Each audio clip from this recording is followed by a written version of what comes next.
High friends welcome to my channel. आज कदिन आगे भिडियोते तोमरा देखिएछिलाम आमी दुटो कला गाछ এনেছিলাম।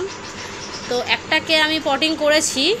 तो आगे भिडियोते आमी देखेছি माटी आमी रेडी करेছি।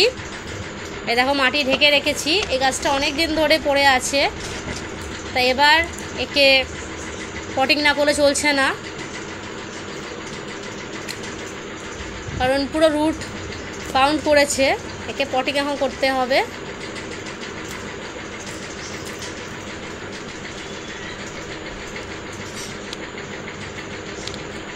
তো সামনে আবার বৃষ্টি আসছে, তো ততদিনে ও সারভাইভ করে যাবে।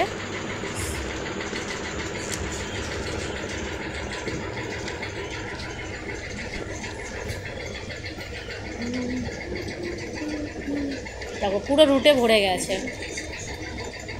এখন একে না মাটি টবে না দিলে এ সারভাইভ করা খুব কষ্টকর।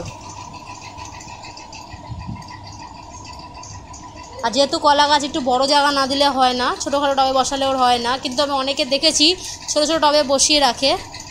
ঠিক গাছের জন্য এটা তো অনেকটা রুট বড় হয় না, বড় যাই জায়গা দেওয়া দরকার। আমার মাটি রেডি ছিল না বলে এতদিন একে এভাবে রাখতে হয়েছে। এখন নতুন নতুন পাতাও গজিয়েছে আমার ছাদে থেকে। ভালো করে জল দিয়ে দিলাম, কালকে আর জল দেব না। এ দেখো আরেকটা কলা গাছ যেটা আমি প্রথমে লাগিয়েছিলাম, একটা নতুন পাতা বেরিয়েছে।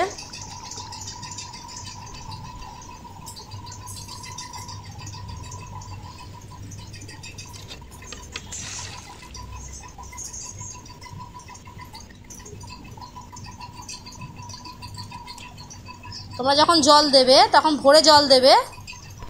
আর ভিডিওটা দেখার জন্য থ্যাংক ইউ।